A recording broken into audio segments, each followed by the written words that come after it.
Well, hello there. This is Bob Decker, tarot card reader and certified clinical hypnotist.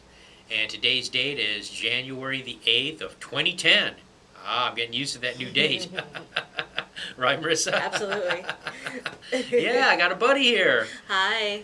This is Marissa Cohen. Hi. And Marissa does a lot of different things here at the Griffin's Loft. We're going to touch on that today before we part. Let's go ahead and just jump on into this reading. Okay. Now, this first card I got here is the last card of last week's reading. And this card is called the Two of Wands. Now, the Two of Wands gets attributed astrologically to Mars in Aries. And the traditional title of the card is Dominion. So it's the idea of taking control of something. We've been very strong lately. We may have found ourselves grabbing that proverbial tiger by the tail and risking getting our hands bitten off, but going for it, doing it, grabbing hold of it, making it happen. That's a good frame of mind. That's a good way to be. Very, very strong and aggressive without being overly aggressive. It's taken us up into where we're at now. We're going to be following this positive energy, okay? We're going to be following this positive energy. Do you have anything else to say about this card right offhand? Well, a few things. The first thing is the Two of Wands, which usually means that you're stepping out of a safe place. You're stepping out of a safe zone.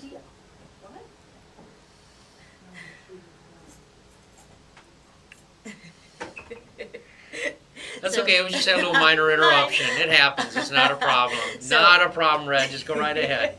All right. So the Two of Wands is really about stepping out of your safe zone.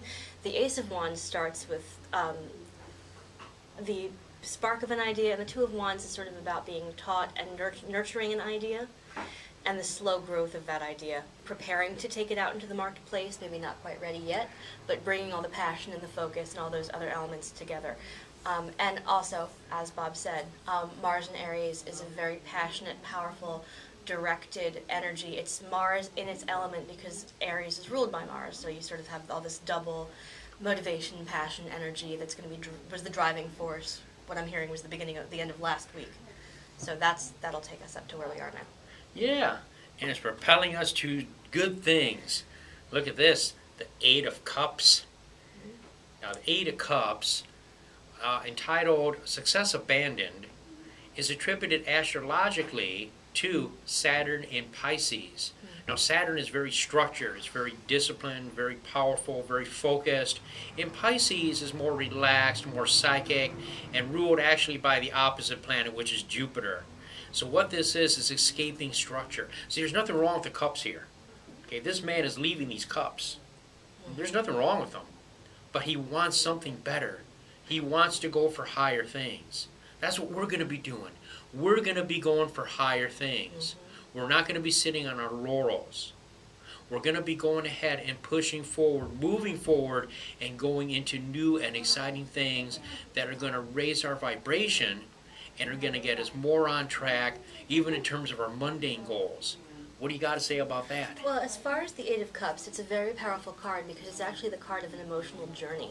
It's an emotional journey that takes us away from a place that we've been and maybe a place that we've been stagnating in, and looking at our situation and saying, okay, there's still some water in the cups, we've drunken our fill, and we can move on to, as Bob said, things that are bigger and better, and sort of meeting our own water level. And also, it also very much speaks in terms of a spiritual journey, in terms of finding where you're at and being brave enough to set out to meet that goal, that emotional goal and spiritual goal.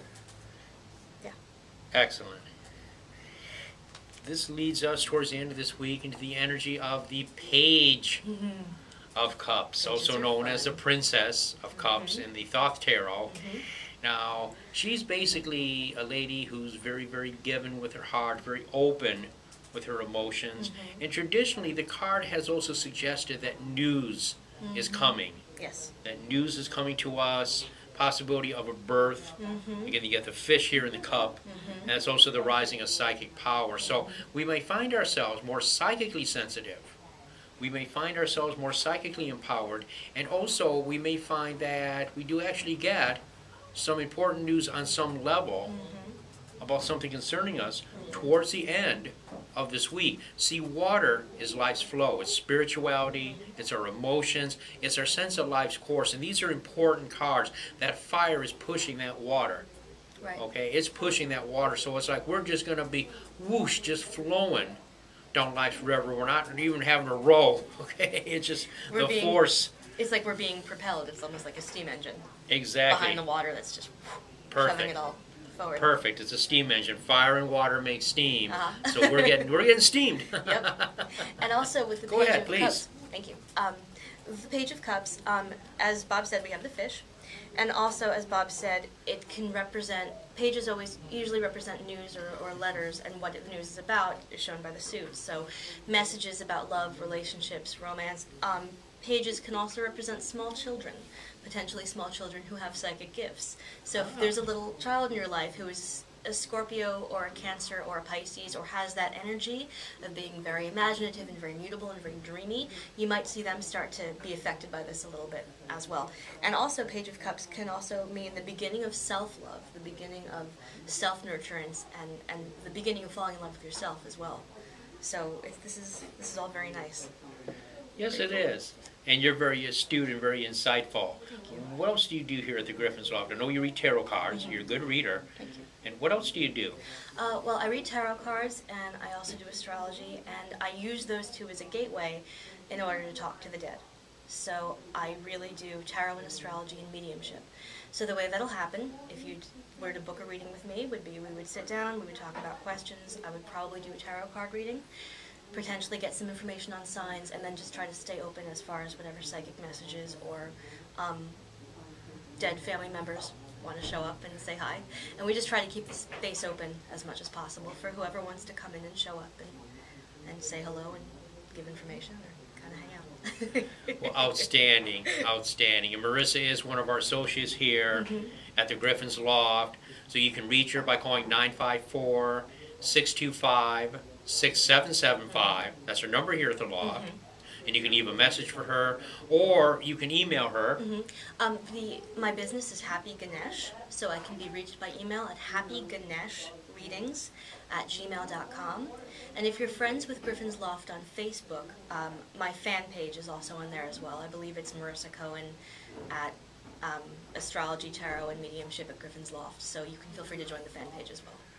Yeah, and you can just look it up on Facebook, go on the search engine for the Facebook, and just put in Marissa Cohen, and you'll find her, I'm sure. Probably Marissa Cohen Astrology, and it should come up.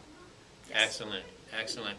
Well, listen, friends, we appreciate you tuning into our video. We hope you enjoyed it as much as we enjoyed making it, because it's always fun, always a trip. Yep. Always enthusiastic. Have a good day. Yep, have a great day, and until we meet again, many, many blessings.